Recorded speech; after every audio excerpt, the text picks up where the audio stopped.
Tapi samar-samar si Sony juga kayak ngeliat tuh ke arah kabut yang ada di depannya. Kok kayak siluet ibu kos gitu ya? Apa benar mereka berdua ngeliat ibu kos itu? Jadi di lokasi yang mereka berhenti itu, mereka berdua tuh kayak nyium bau bunga melati yang sangat menyengat banget. Udah mah di situ si Abdul parno banget, kayak ngucap yang enggak.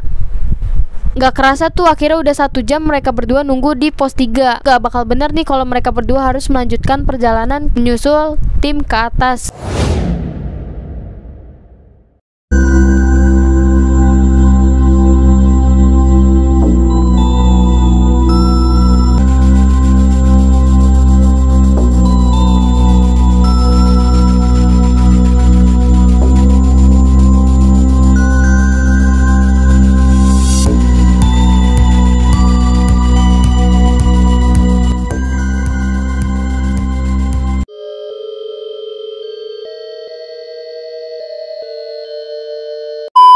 Oke, bismillahirrahmanirrahim. Assalamualaikum warahmatullahi wabarakatuh.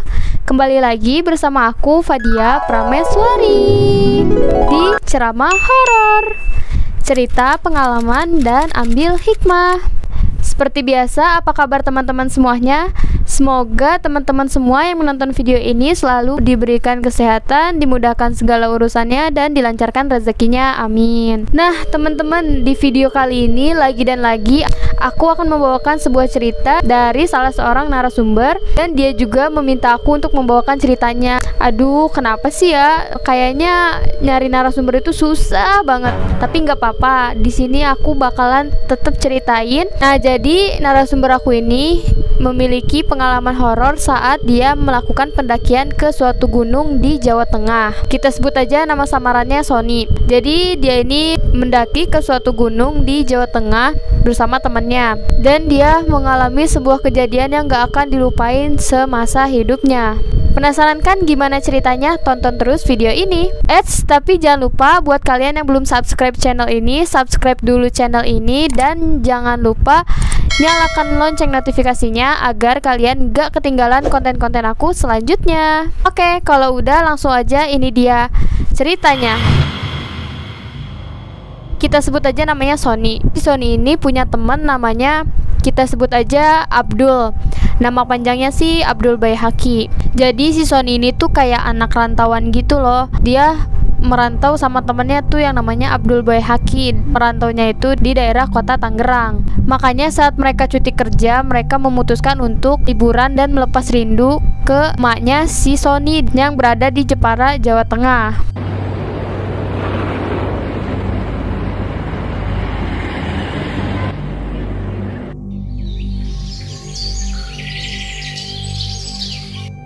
Bangun tidurku terus mandi, tidak lupa menyeduh kopi.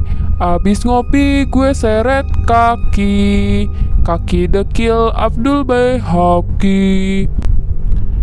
Dul, bangun. Ini lagi di Jawa Tengah, bukan di Tangerang. Biarin aja Kasep. Si Abdul kan capek abis perjalanan dari Tangerang ke sini. Terus saya nggak capek gitu, Mak. Kan sama-sama berangkat bareng. Kan lu mah udah biasa dari Tangerang ke sini. Dul, Adul, bangun Dul. Ada ibu kos Dul. Ah, bercanda aja sih lu bang. Kata si Adul tuh sambil males-malesan gitu. Di sini kalau bangunnya siang disiram air keras Dul. Lu mau sekujur badan lu kaku? Hah, serius lu bang? Bangun cepetan. Gue udah siapin kopi buat lu tuh. The best lah pokoknya, punya abang-abangan kayak lu. Perhatian bener. Ya mungkin karena mereka udah melakukan perjalanan jauh tuh kan, dari Tangerang ke Jepara selama 12 jam. Gimana gak capek tuh paginya. Udah tuh kan, abis itu si Sony dan si Abdul sarapan pagi di teras rumah. Terus si Sony bilang kalau dia tuh kayak ngerasa minder gitu, karena lingkungan pertemanan dia itu kebanyakan orang Sunda dan Sumatera. Jadi sering banget tuh dia dikecengin dengan kata Jawa koek, ada kol-kolahnya gitu. Nah kebetulan si Abdul Baihaqi ini dia orang Sunda Tulen, jadi dia agak kesulitan tuh berbahasa daerah lokal situ. Begitu juga si Sony. Kalau soal berbicara bahasa lokal nih, dia juga masih dibantu sih sama mamahnya, sama emaknya itu ya. Kata si Sony, emaknya itu jago banget tuh bahasa Jawa dan bahasa Sundanya di daerah situ. Jadi bisa lah ya dia ngajak si Abdul Baihaqi itu buat sedikit-sedikit bisa mempelajari bahasa Jawa. Karena katanya si Sony ini bakal agak lama tuh di Jepara, bakal semingguan lah ya.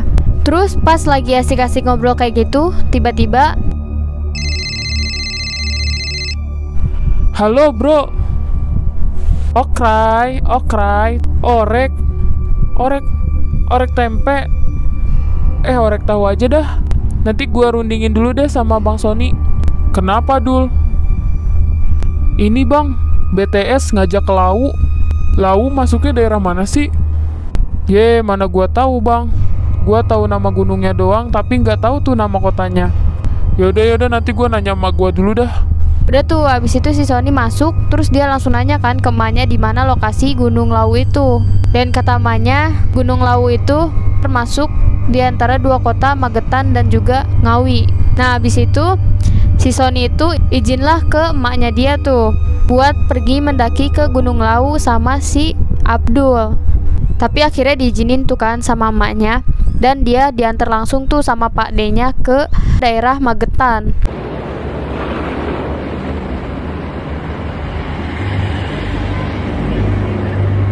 Tapi si Sony itu harus kompromi dulu tuh sama tim BTS itu, karena kan dia ke Jepara itu niatnya buat melepas rindu dan liburan aja gitu ya, nggak ada niatan buat naik gunung sebelumnya.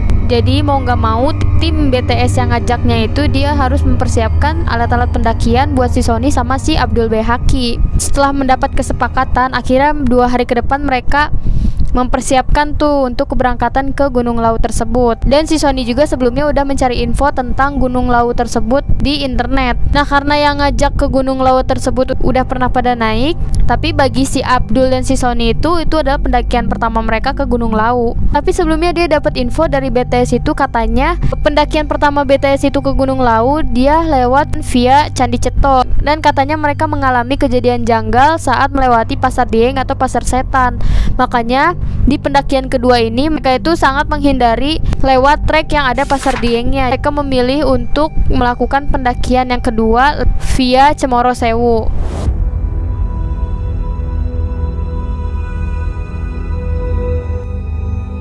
Udah tuh sambil izin pamit kan mereka berdua, dan ya sedikitlah mendengar siraman rohani dari mbah atau neneknya si Sony itu untuk selalu berhati-hati dan membaca doa terlebih dahulu saat ingin melakukan perjalanan pendakian tersebut. Di situ Sony dan Abdul dengerin banget kan tuh ceramahnya, dan mereka mencerna baik-baik tuh di pikiran mereka. Le, jaga tingkah dan jangan merusak alam sekitar. Soalnya gunung itu dikenal dengan gunung spiritualnya. Kamu dari Banten ke Jawa beda lagi ceritanya. Jadi jaga sikap ya Le. Kata si mbah atau neneknya si Sony itu pakai bahasa Jawa. Itu udah aku translate ya, jadi kalian biar enak ngedengerin ceritanya. Akhirnya mereka berdua berangkat kan tuh sambil diantar sama Pak D-nya si Sony ke base camp pendakian Gunung Lawu. Di perjalanan itu Sony ngerasain kayak bahagia banget dia, karena ya dia pikir kapan lagi gitu kan mereka cuti kerja. Niatnya sih ya cuman diem aja gitu di rumahnya, tapi ini ada agenda untuk naik gunung. Mereka berangkat ke base camp itu pakai mobil truk terbuka atau kayak losbak gitu. Sony kayak nostalgia gitu loh sama si Abdul Baihaqi, karena sewaktu SMK mereka kan satu STM bareng nih. Mereka sering tuh yang namanya naik mobil losbak gitulah, entah ngapain. Udah tuh akhirnya mereka berdua sampai di base camp pendakian Gunung Lawu via Cemoro Sewu. Dan juga di situ Pak D-nya Sony pamit kan tuh, dia mau balik lagi buat nganterin ukiran kayu pesanan orang. Sambil nunggu tim BTS itu, mereka berdua nunggu tuh di dalam base camp. Masih pada di mana sih bang? Pada lama banget datangnya. Ya udah Dul, kita tunggu sejam lagi. Kalau misalkan masih nggak ada, ya kita nunggu sejam lagi.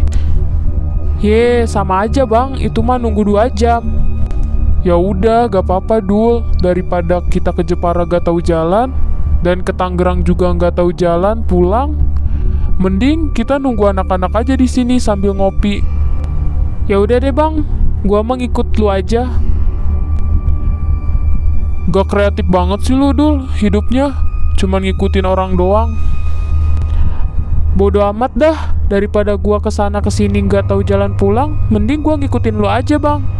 Udah tuh, akhirnya mereka nunggu sekitar kurang lebih 2 jaman. Akhirnya anak-anak BTS pada nongol kan tuh. Di situ Sony dan Abdul kayak udah campur aduk banget perasaannya. Pengen marah tapi mereka temennya, pengen gak marah tapi ya mereka juga temennya. Ya udahlah, akhirnya mereka berdua sabarin aja tuh. Meskipun di situ si Abdul udah kelihatan sewot banget. Pas mereka sampai tuh, mereka mulai tuh packing-packing buat persiapan. Tapi setelah itu mereka memutuskan untuk istirahat beberapa jam lagi. Dan mereka memilih untuk melakukan pendakian malam hari. Gak ada kapoknya ya. Perasaan gua gak enak bang. Bawa enak aja Dul. Lagian enak gak enak, perasaan lu mah gak ada yang peduliin. Yeay, nyesel gua curhat sama lu bang. Setelah istirahat cukup lama, tim BTS, Sony dan juga Abdul siap-siap tuh bergegas untuk melakukan pendakian malam itu juga. Sebenarnya di situ perasaan Sony juga udah nggak enak gitu. Tapi ya dia mau nggak mau menutupi rasa itu karena biar si Abdul nggak parno tuh kan. Akhirnya di situ mereka doa bersama dan juga menelaah masukan-masukan dari leadernya karena mereka tahu konon katanya Gunung Lawu adalah gunung tertua di Pulau Jawa menurut penuturan warga lokal sekitar. Akhirnya mereka jalan-jalan sekitar 30 menitan. Akhirnya mereka sampai tuh di pos 1. Situasinya masih santai tuh. Kadang mereka ngedenger tuh suara gelak tawa dari tim BTS beriringan dengan langkah kaki mereka menuju pos 2. Nah, setelah masuk ke pos 3 nih, di situ kabut mulai turun. Seakan-akan membuat si Sony itu harus berdekatan dengan barisan tim mereka. Tapi beda lagi dengan si Abdul. Si Abdul masih ketinggalan jauh tuh, sekitar 3 meteran lah di belakangnya si Sony. Dul, rapet. Jangan jaga jarak. Udah kayak angkot sama kontainer aja. Iya bang, lagian anak-anak juga masih kelihatan congornya. Sebenarnya di situ si Sony udah agak panik tuh. Karena dia ngeliat tuh ke depan, dimana jarak dia sama rombongan itu udah terpaut makin jauh tuh kan. Dengan posisi kabut yang makin tebal menutupi jalan, akhirnya dia memutuskan untuk berhenti dan nunggu si Abdul yang masih ada di belakang. Masa iya anak-anak ninggalin gue? Kayak yang baru muncak bareng aja. Dul! Sakdul! Iya bang, tungguin gue. Ini yang lain pada nyelonong aja lagi. Tumben-tumbenan kagak inget gue berdua. Yang lain mana bang? Duluan Dul. Kita nunggu aja deh. Ngeri gue dengan kabut setebal ini kita lanjutin jalan. Ya udah, ngudut dulu bang. Tumben amat lu panik gini. Kagak tahu Dul. Gue boro-boro pengen bercanda nih kalau situasi kita terpisah gini. Iya bang, slow aja dulu. Kita ngudut dulu di sini. Akhirnya mereka berdua memutuskan untuk berhenti dulu tuh kan, buat ngudut atau ya ngerokok lah gitu ya. Udah agak lama kan tuh mereka berdua tunggu di jalur pos 3 itu, sambil duduk sejajar di balik pohon-pohon sama si Abdul yang lagi kayak parno gitu. Entah itu halusinasi atau apa. Tapi samar-samar si Sony juga kayak ngeliat tuh ke arah kabut yang ada di depannya. Kok kayak siluet ibu kos gitu ya. Bang, kabut Sakdul. Bohong aja lu bang. Kabut Dul. Udah sih jangan kayak gitu. Bau. Jadi di lokasi yang mereka berhenti itu, mereka berdua tuh kayak nyium bau bunga melati yang sangat menyengat banget. Udah mah di situ si Abdul parno banget, kayak ngucap yang enggak. Makanya kenapa tadi si Abdul itu mendehem, katanya kalau misalnya sosok-sosok makhluk-makhluk gaib itu ngedenger deheman gitu, mereka itu bakal menjauh. Tapi nggak tahu tuh menjauh apa enggak. Nggak kerasa tuh akhirnya udah 1 jam mereka berdua nunggu di pos 3. Dan tim BTS pun gak ada yang dateng nyusulin mereka ke bawah. Ya dengan pasrahnya akhirnya mereka memutuskan untuk ngopi sebentar. Yang menurut si Sony itu gak bakal bener nih kalau mereka berdua harus melanjutkan perjalanan menyusul tim ke atas, karena mereka berdua baru menginjakan kaki di gunung itu. Tiba-tiba bau busuk menyelinap di tengah-tengah antara Sony dan Abdul. Aduh. Bang Emang Lau doang ya, Dul? Iya bang, cuman Lau doang yang mensekat kita dari barisan. Di tengah-tengah obrolan mereka berdua, tiba-tiba kedengeran tuh suara brak, kayak batang pohon yang jatuh. Oke santai, Dul. Itu cuman jatuhnya, belum ngusruknya. Bang, yang lain tega amat ya kagak nyusulin kita. Di situ muka si Abdul kayak nahan nangis gitu. Mungkin yang lain juga nunggu kita di atas, Dul. Kata si Sony tuh sambil kayak nenangin gitu. Aroma wewangian seakan bercampur tuh dengan aroma bau busuk. Dengan perbekalan satu buah senter, mereka berdua masih nunggu tuh. Seandainya tim mereka atau ada pendaki yang melewat di jalur itu. Tapi semua seakan-akan memupuskan pikiran positif si Sony dan si Abdul pada saat itu. Oke, itu dia guys ceritanya. Jadi ini masih ada kelanjutannya. Bisa-bisanya ya, yang dimana pendakian pertama kali si Sony dan si Abdul ini malah ditinggalin sama rombongannya itu. Oke, segitu aja teman-teman. Tunggu part 2-nya. Kita bakal lihat nih apa yang akan terjadi sama si Sony dan si Abdul selanjutnya. Aku mau ngucapin banyak-banyak terima kasih yang udah nonton dari awal sampai akhir. Support terus channel ini dengan cara subscribe, like, share, dan juga nyalakan lonceng notifikasinya agar kalian gak ketinggalan nih konten-konten kita kalau udah tayang dan selanjutnya. Hikmah pertama yang bisa diambil adalah jangan sampai keegoisan kita mengalahkan kesolidaritasan kita terhadap teman kita. Puncak gunung gak akan kemana, tapi keselamatan kita dan teman kita adalah yang nomor satu. Aku Fadia Prameswari, Assalamualaikum warahmatullahi wabarakatuh.